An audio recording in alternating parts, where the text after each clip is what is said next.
My wife lied about her finances and ruined mine, so I paid every debt quietly and let her face bankruptcy alone. I'm a 32-year-old guy, and for the longest time, I truly believed my wife, Jenna, and I were partners in every sense of the word. We met in our mid-20s, two young professionals trying to build something real. She worked in accounting, confident with numbers, while I managed logistics for a shipping company. We had our routines, weekday dinners at the small oak table we bought together, movie nights with cheap wine and long drives on weekends where we'd dream about the future. Kids, investment property, early retirement. It felt like we were walking the same road, side by side. When we got married 6 years ago, we decided she'd handle most of the finances. It wasn't because I didn't want to, it was because she was good at it. Jenna was organized, meticulous, always talking about optimizing credit card points and tracking expenses on her spreadsheets. She'd show me charts every few months, and I'd nod, proud of her discipline. "We're on track, babe," she'd say, giving me that confident smile I trusted with my whole heart. And I'd believe her every time. Looking back now, I realize how easily love can blind you.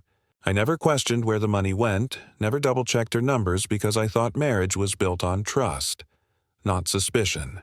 The way she carried herself, so sure and capable, made me feel like our future was safe in her hands. Our friends used to say we were the balanced couple. She was the planner. I was the doer. Together, we worked like clockwork. I'd handle the house projects. She'd handle the bills. It all made sense. Until the day I found out that everything I thought she was managing so perfectly was quietly crumbling behind closed doors. If anyone had told me that Jenna was drowning us in debt while smiling through spreadsheets and kisses goodnight, I would have laughed in disbelief. But the truth was already in motion, and I had no idea the storm that was about to hit it started small, so small that I didn't even register it as a warning sign. I remember noticing unopened envelopes tucked in a drawer by the kitchen phone, each stamped with familiar bank logos. When I asked about them, Jenna laughed softly, saying, "Oh, just duplicates. I already pay everything online." Her tone was so casual, so practiced, that I didn't think twice. That was Jenna, efficient on top of everything. Or so I thought. Then there were the auto payments. Sometimes I'd see unusual transactions on our joint account, store names I didn't recognize, small amounts that added up. When I'd ask, she'd wave it off. Probably my work reimbursements.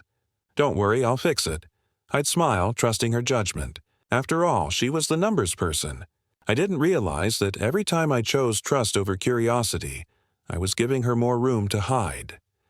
I remember one night, about a year before everything fell apart, she seemed tense during dinner. Her fork barely moved and her eyes kept darting toward her phone. "Rough day?" I asked. She forced a smile. "Just a client deadline," she said, her voice thin. Later that night I heard her whispering in the living room, saying something about late fees and extensions. When I asked who she was talking to, she claimed it was her sister asking for budgeting advice. I believed her, because why would my wife lie about money? Looking back, it's almost embarrassing how obvious it was. The unopened mail, the nervous glances when I mentioned credit cards, the sudden excuses about office expenses or refund delays. But I brushed it all aside. I told myself she was stressed, or maybe just tired. Everyone slips sometimes. I didn't know then that those tiny inconsistencies were the cracks in a dam that was about to burst. If I'd dug just a little deeper, if I'd opened just one of those envelopes, I might have seen what was coming. But love makes you blind, and trust.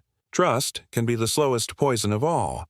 The moment everything shifted wasn't dramatic. It was a random Tuesday afternoon. I got a call at work from our bank, asking if I wanted to make a payment arrangement for a credit card I supposedly owned. I laughed, thinking it was a scam. "I don't even have that card," I said. But the representative read back my full name, my address, even my date of birth. My stomach dropped. That evening, I mentioned it to Jenna while she was chopping vegetables for dinner. Her hand froze mid-slice just for a second before she smiled. "Oh, that must be an old store card," she said lightly. "Remember when we bought the washer? I must have forgotten to close it." Her tone was calm, but her eyes flickered, like a brief flash of panic she couldn't hide. "Don't worry, I'll call them tomorrow." But something inside me shifted that night. For the first time, I couldn't shake the uneasy feeling that maybe she wasn't telling the full truth. After she went to bed, I sat on the couch scrolling through our online accounts. The numbers didn't make sense. Balances slightly higher than they should have been. Payments made to unfamiliar names. My heart started racing as I opened a credit report site I hadn't touched in years. What I saw made my hands go numb. There were 3 active credit cards under my name I didn't recognize, a personal loan I never took, and another joint account I'd never seen before. My name was on all of them. My credit score had dropped nearly 100 points. I remember just sitting there staring at the screen in disbelief. Jenna's soft breathing from the bedroom sounded distant, like it came from another life. Everything we built, our plans, our trust, suddenly felt fake, like a stage set built to collapse. That night, I didn't sleep. I just kept whispering to myself, she wouldn't do that to me. Not Jenna. Not my wife. But deep down, something in me already knew the person I trusted most had turned me into collateral. The next night, I waited until Jenna left for her yoga class. My hands trembled as I pulled out the folder where she kept our bills. For 6 years, I had never gone through it. Never even thought I needed to. I flipped through statements and loan letters I didn't recognize, all bearing my name. There were dates, balances, interest charges, and even signatures that looked eerily like mine. My throat went dry. I opened her laptop, something I had never done before, and went straight to her email. What I found made me sick. Dozens of overdue payment reminders, credit limit increases, and messages from debt collectors addressed to us. Some emails went back 2, even 3 years. And then, hidden in a folder labeled Personal, were online loan applications, some with her name, others with mine. The amounts weren't small. $5,000 here, $10,000 there. They added up to more money than I'd ever made in a single year. When she came home, I was sitting on the couch, papers spread around me. The look on her face said it all before she even opened her mouth. "Jenna," I said quietly, "what is this?" She froze, her voice trembling. I was going to fix it. Things got out of hand. I stared at her, numb. "Out of hand? You forged my signature." Tears filled her eyes. "I didn't mean to hurt you. I just wanted to keep things together. I thought I could manage it before you noticed." Her excuses spilled out in waves: pandemic stress, bad investments, helping her sister, keeping up appearances. None of it made sense. None of it justified turning me into a financial ghost of myself. That night, I didn't yell. I didn't throw anything. I just sat there staring at the woman I married, realizing I didn't know her at all. The lies weren't new.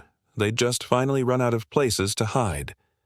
The next few weeks were a blur of shouting, crying, and circular arguments that went nowhere. Every time I tried to talk about what she'd done, Jenna found a new way to twist it back on me. "You're overreacting," she'd say. "It's just credit. Everyone has debt." When I reminded her she'd forged my name, she'd break into tears, collapsing onto the couch like I'd just attacked her. "I was trying to protect us," she sobbed once. "You're always so stressed about money. I didn't want to worry you." That line hit me hard because it wasn't entirely false. I had been stressed, always chasing promotions and side gigs to keep us stable. She weaponized that truth, using it to blur the lines between her choices and my trust. Every conversation became emotional quicksand. I'd start angry, then feel guilty for making her cry and end up comforting her. Somehow, I was the villain for being hurt.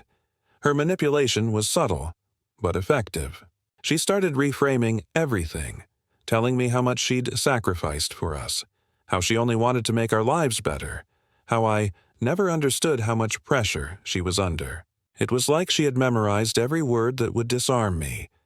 At one point, she even tried to make me complicit. "It's our marriage," she said one night, voice trembling just enough to sound sincere. "Our debt. We'll fix it together." But every "together" felt like a leash tightening around my neck. I suggested therapy, financial counseling, anything to untangle the mess. She refused every time. "I don't need a stranger judging me," she snapped. "We just need time." But deep down, I realized she didn't want to fix things. She wanted control. She wanted to keep me quiet, to keep pretending everything was fine. And I was still too stunned, too loyal to fight back. I didn't know it yet, but this wasn't the bottom. It was just the slow, suffocating descent toward it. A month later, I found something that made everything before it look like a warm-up for betrayal. It was late. Jenna had gone to bed, and I was combing through old tax documents to see if I could piece together how deep we were. That's when I saw it. A W-9 form listing an account under her maiden name. I didn't even realize she still used it anywhere. Curiosity turned to dread as I logged into our bank's online portal and searched for it. There it was, an entirely separate savings account with her maiden name on it, quietly active for years. And the worst part? There were regular transfers from our joint checking account, small enough to go unnoticed, but steady. Every month, 300 here, 400 there. When I added it up, she'd siphoned nearly $15,000 over 3 years. My chest tightened as I stared at the transaction history. Birthdays, anniversaries. Even the week I worked overtime to cover our car repair, she'd transferred money out that same Friday. The next morning, I confronted her. I showed her the printouts and asked, "What's this?" Her face went pale. For a second, she looked like a kid caught stealing.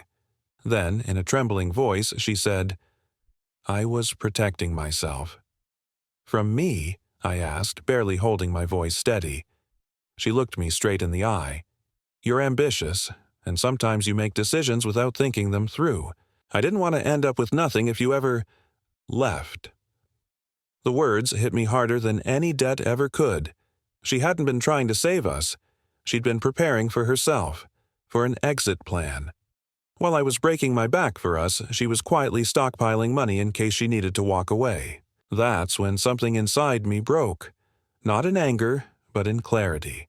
This wasn't a financial problem anymore. It was a moral one. And I finally realized I wasn't dealing with a stressed partner. I was living with a strategist. After that revelation, everything around me began to rot. The house that once felt warm started to feel like a museum of lies. Jenna and I barely spoke.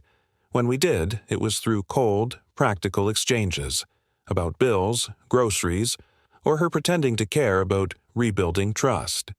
But the damage had already carved deep into my mind. I stopped sleeping properly. Every envelope that arrived felt like a threat, every phone vibration like a new disaster waiting to unfold. And then the calls began. Collectors. At first polite, then increasingly aggressive. They wanted payments for accounts I hadn't even known existed.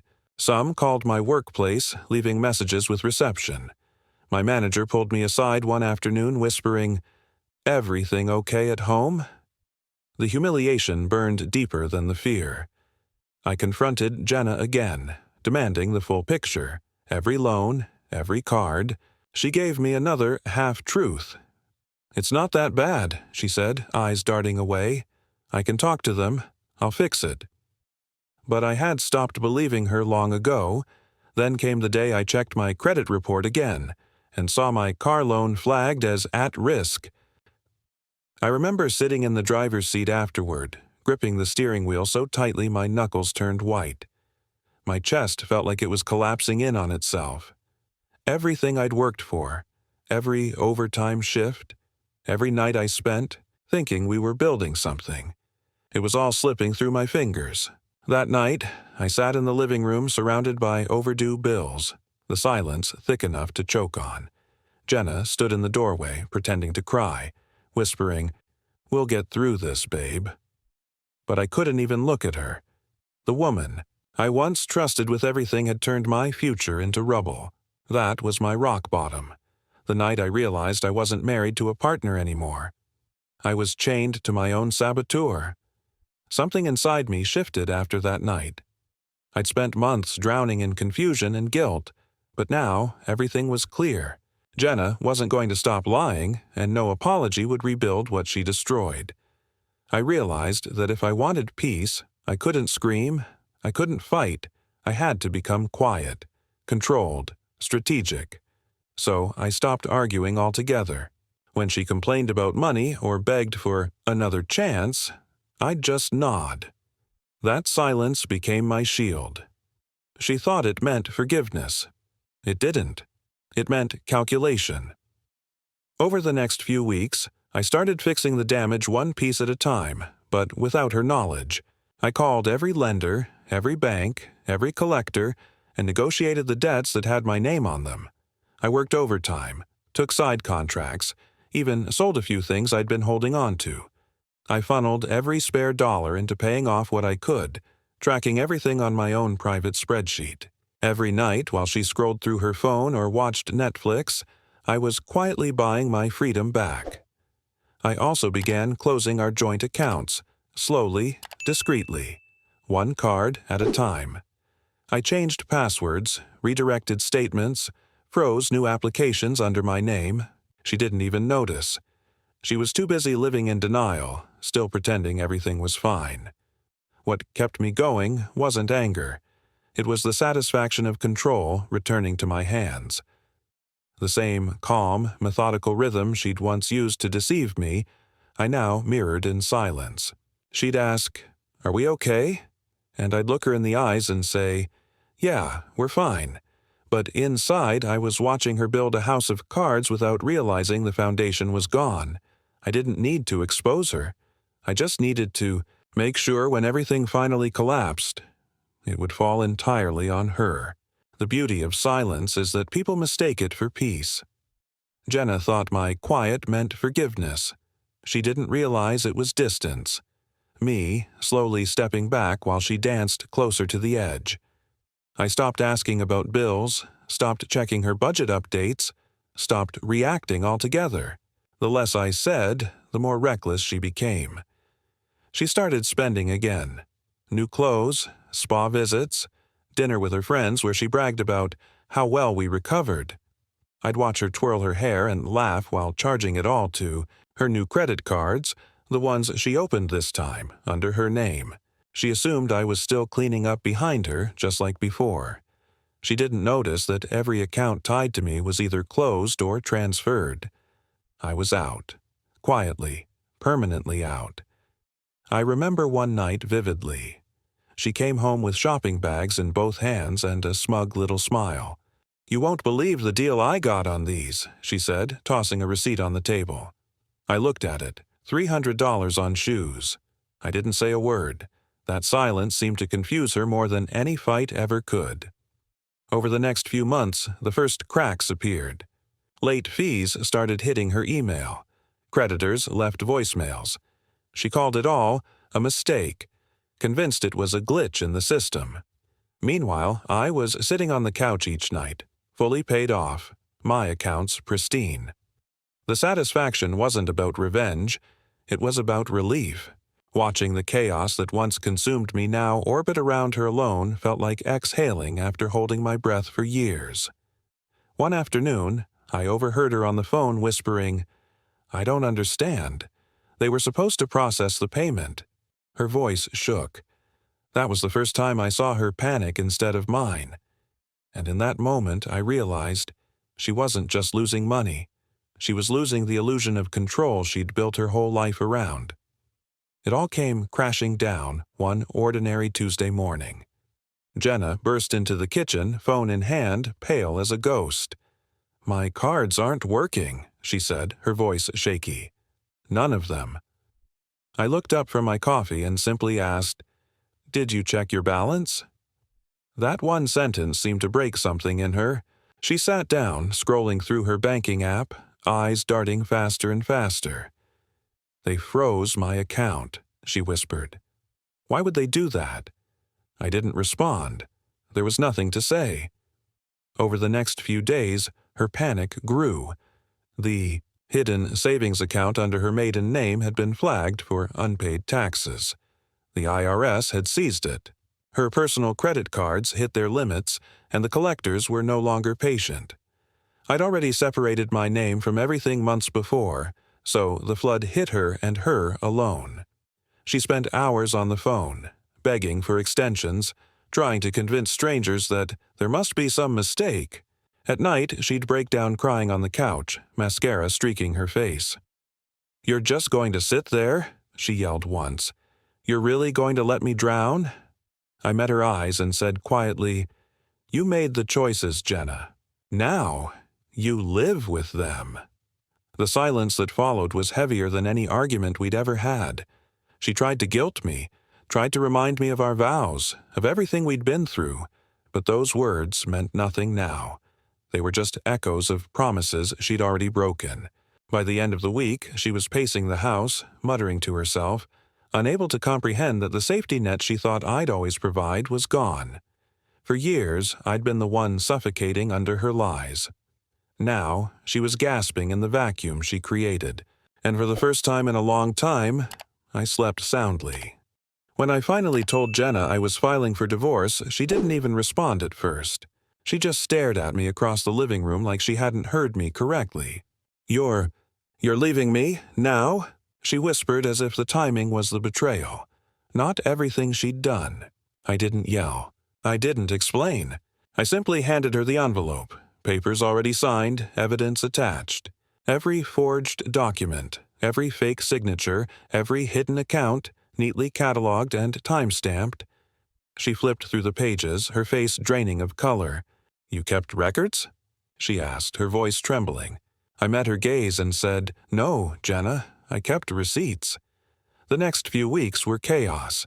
She tried to paint herself as the victim, crying to her family, telling friends that I abandoned her during a crisis. But when her bankruptcy filing became public, the truth started leaking out. Mutual friends stopped calling her. Her family grew distant. Even her sister, the one she claimed she'd been helping financially, called me privately to apologize, saying, "We had no idea how bad it really was." In court, Jenna tried to argue that I shared responsibility for the debt, but my documentation told a different story. Every unauthorized signature, every loan she funneled through without my consent.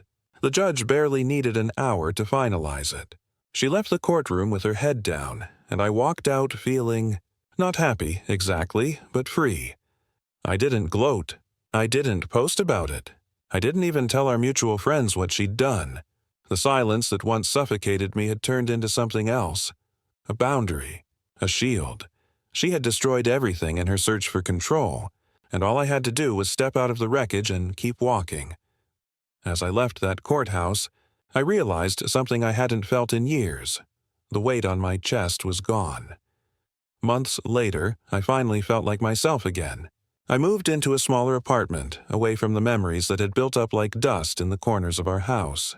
My accounts were clean, my credit restored, and my work-life balance was slowly returning. There were nights when I'd sit on my balcony, sipping a cup of coffee and just breathe, noticing the small sounds I'd ignored for years, the distant hum of traffic, the wind brushing against the trees, the faint laughter of neighbors' children. Simple things I hadn't realized I'd missed. I started journaling, trying to untangle the emotional knots Jenna had left behind. Writing it down made it real. The deception, the manipulation, the slow unraveling of trust. And yet, I also wrote about myself, the resilience I hadn't known I had, the patience that allowed me to survive without lashing out, the calm control that let her dig her own grave. For the first time, I understood that revenge doesn't always need to be explosive. Sometimes the quiet survival of a life reclaimed is the most satisfying justice. I kept a small routine: exercise, work, and reconnecting with old friends. I even started mentoring a colleague who was struggling with personal finances, sharing what I had learned the hard way. It gave me a sense of purpose, a way to transform pain into guidance for someone else. And the thought of Jenna? I didn't hate her anymore. Not fully. I just felt neutral. She had faced the consequences of her choices alone, just as I had anticipated. No shouting, no public humiliation, just natural justice. The weight she had forced upon me was gone, and I had rebuilt a life without it. I learned something fundamental. Trust is sacred, but so is your own sanity. You can't control the lies of others, but you can control how you respond. And sometimes, walking away quietly, reclaiming your life, and letting karma take its course is the most powerful revenge of all. For the first time in years, I felt at peace.